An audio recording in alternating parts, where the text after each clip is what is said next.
Hello, ladies and gentlemen. My name is Emily Sophia, and I am going to be dragging both myself and you through the season 2 finale of NBC's Hannibal. So, spoiler alert before we dive into the maddest of madness, as I will be bearing all in this review, and really there's not a lot of small talk that I can kick off this review with, other than if you haven't checked it out yet, check out my X-Men Days of Future Past review. I got links in the description to my spoiler-free review, and then my full review that has a spoiler-free section and a spoilery section. One review I made before seeing the movie and one was after, so that's a thing that you can do. But here we are now, left to deal with the red wedding that was this freaking finale. And I have to say that I had a very different kind of emotional reaction to this particular red wedding event as opposed to the one in Game of Thrones. Because with the way that things unfolded in Game of Thrones, it was all so sickeningly swift that I couldn't really believe what I was actually seeing. And so I was just transfixed, absolutely dead, paralyzed, could not breathe, could not emote, no tears, no breath. It was just all operations temporarily shut down at that point in time. Whereas the way that the last 15 minutes of the episode played out, I was almost sure that I was going to enter just that totally catatonic state again, and I was bracing myself for it because every fiber of my being was just resisting and repelling the oncoming reality. I couldn't accept it. It's that sheer, just complete and utter shock. And yet, the way it was, of course, so artistically done, this absolute brutality and devastation that's essentially knocked out almost every major character in the show, except for Hannibal himself. And I think the reason why I was, instead of not breathing, I was gasping, and instead of my eyes making like the Sahara Desert, they were going on Niagara status. I think the reason why that occurred with me in this situation was because of just the sheer cinematography, and I think it was that slow motion that just carried the episode through to the very last, as everything is completely falling apart. Jack is on the floor, bleeding out in Hannibal's pantry, trying to call his dying wife, and Will and Abigail, just reunited, are both writhing on the floor, trying to cover one another's wounds. Like, I'm not in a great place. I was like almost laughing while I was watching it, because it's just that, like, you can't deal with it, and so you choose to vie on the side of insanity to some extent, just to get a leg up on the ground while the rest of you is under the waves. That's what happens with me sometimes. And just, oh, it was so beautiful and stupid, and I'm angry because it was gorgeously done, and I am full of emotions and awe and mostly loathing. How dare you, Brian Fuller? How dare you do this? I knew that, like, I was joking around with everyone that I was almost sure that Hannibal was going to knock out everybody. And while he brought Abigail back from the dead only to kill her, because again, it's all a part of him being so many steps ahead of the game, that as Will was trying to surprise him, he decided to surprise him in return. And it's just, there's so little that can really be said about this episode. It's really something that you just have to feel, honestly. I mean, I know that just sounds, it might sound kind of absurd, but at the same time, if you just watch this episode, yeah, I'm still in this place where everything is both incomprehensible and makes perfect, awful sense. And then we get that last scene with Hannibal aboard his getaway plane with Bedelia in the window seat. And she smiles at him, and so you're thinking, okay, I do pray to the Lord above that she was not a conspirator in this, but rather that he somehow spirited away with her as part of his plan. I mean, he needed somebody to have a romantic getaway with because he was preparing all of this so brilliantly. And he is far too enamored with the idea of having someone under his influence and intoxicated with his worldview that he just couldn't go it alone. He had a ticket, and clearly Mr. William, they had their last intimate moment together, and now he's on to something new. So why is Bedelia there in the picture? What exactly does he intend for her and with her? That's the major question that we're left with. And you know, I have a theory that has pretty much been proven with this show, that if a character does not die on screen, then there is a possibility that they could still be in the picture. Now, we assume that everybody in the situation just bleeds out. I mean, I really don't see a way. I can't. I really can't. Chilton could still be out there. Chilton, Bedelia, and Hannibal.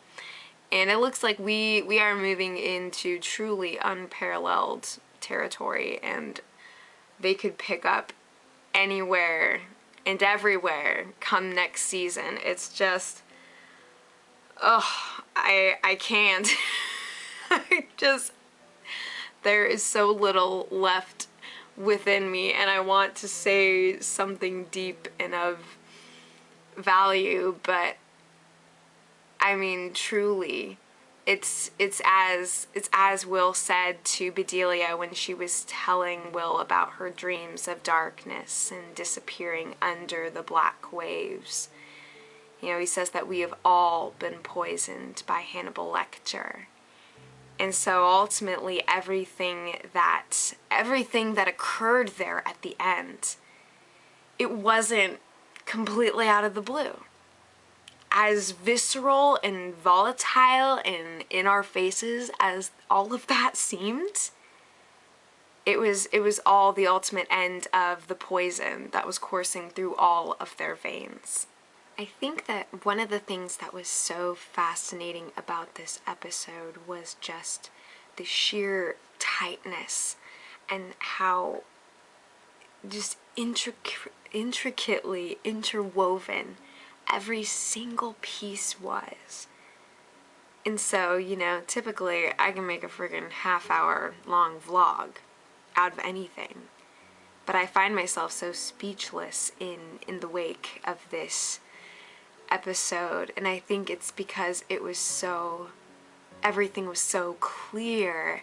It's just as Jack said to Hannibal when he entered the kitchen of death, saying that, you know, this is the clearest moment of our friendship.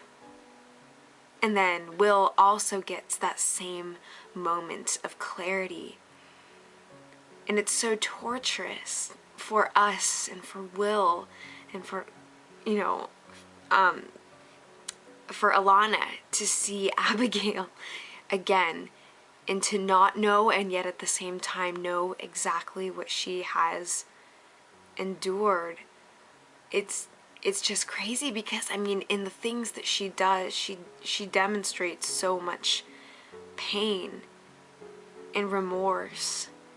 And, you know, that's something that Hannibal has the power to take away, but he leaves that intact, such that the two of them, they go down together and they both see it together and are in the exact same place. I mean, God, just trying to break down this episode, it's like, there's part of me that's just like, what is there to break down? Because it makes so ridiculously much sense. And now Hannibal is off to retreat into his palace, or perhaps to erect his empire elsewhere.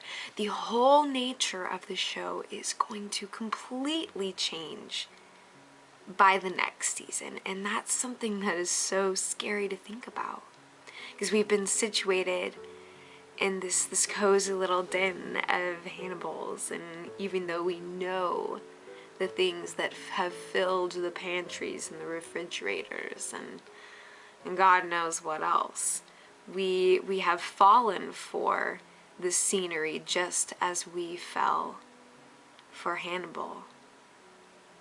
And that we must leave so many faces and places behind and start completely anew. It requires on our part a very, very dark curiosity, but we knew that we had that the moment that we started this show.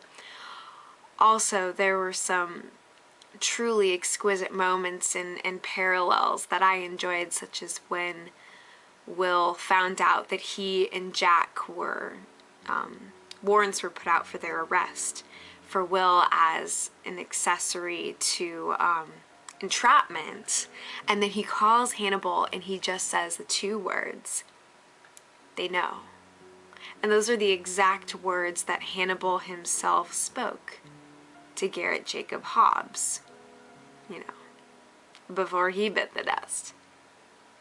And so it's just so wild to think about, to see just how far everything has come. And I mean, we think back to the whole Save Will Graham campaign. Well, at least he's in a better place. That's all I can say. At least they all go to the better place together. Him and Abigail and Alana and Jack and Bella, and just literally freaking everybody gets to go party up by the pearly gates, and at least I think they worked their way there in the context of this universe. And I love that we got that hint of when Will comes in rain-soaked, having to leave Alana behind, and he comes into the room gun drawn and sees Abigail and then Hannibal right behind him, and he says, you know, that we weren't going to leave without you. And for a split second we're like, the bromance is secured. This is absolutely it. And then as he pulls both of them in close, and he acts out Will's deepest, darkest nightmare right before his eyes, and yet he cannot draw from Will. He cannot draw from his lips that defeat. He still maintains almost this victory. He's been completely gutted in the way that Abigail gutted. And yet at the same time, despite Hannibal's intoxicating invitation, Will Graham ultimately refused. And so while things seem to go down Hannibal's way, this is the beginning of his slippage that is going to ultimately deliver him to, well, other fun places that he is going to escape out of in quite a stylish manner, but as totally devastated as I am in, like, you know, what do we want to call this? It's not really the Red Wedding. I mean, I'm thinking like, there was an allusion, of course, to the Last Supper that Will and Hannibal shared. And now think about the religious metaphor that's kind of going on here with Hannibal as God. If we look at Will Graham as like a Christ-like figure, and he is saying that there is a sacrifice required of him, ultimately Hannibal is the one who forces that sacrifice, you know. It's just so crazy how they've been interweaving that whole God metaphor into this season especially. And I just have to say that the movement of this entire season was off the charts, starting with Will Graham in prison and in this desperate, wild place. And I really can't wait to rewatch this season because it was just so ridiculously impactful and artistic, and at times way freaking over the top, to the point that you're just like, now what kind of drugs am I on? Okay, but there are so many places to go from here despite the evisceration of the cast that we've come to know and love. There is Freddie Lowndes as well, so Freddie's in the picture, possibly Frederick, Bedelia, Hannibal. Where do we go from here? You know, did we see anyone breathe their last on the screen? Because maybe, but no, at the same time. So Red Wedding, Red Banquet, Red Escape. I mean, there's so many things that we could call this. I mean, leave your creative thoughts below, but I just want to thank you guys also for sticking with me for this crazy season and for all the insanities that we've gone through together. We are still here. We are still victorious in some sense, but kudos to the cast for so brilliantly and emotively portraying this last chapter and everything that led up to it. This show has never been more on point in my book.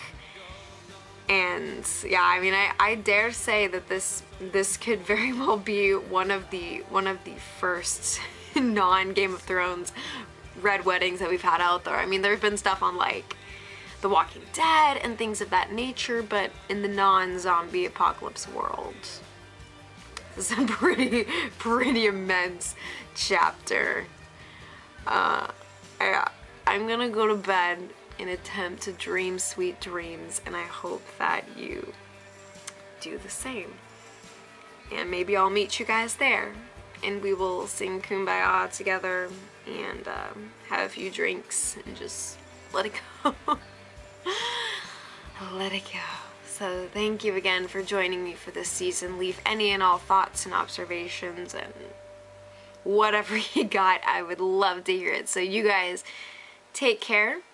I've still got Game of Thrones that I'm reviewing, and I'm going to be exploring, probably adding another series as well, since that is going to be ending in 3 weeks too. So stick around because the channel is going to be active. We'll be doing all kinds of stuff. So yet again, you guys, take care.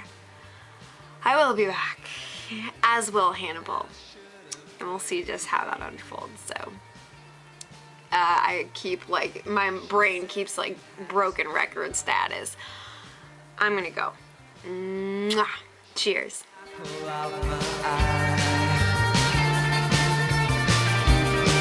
It was a long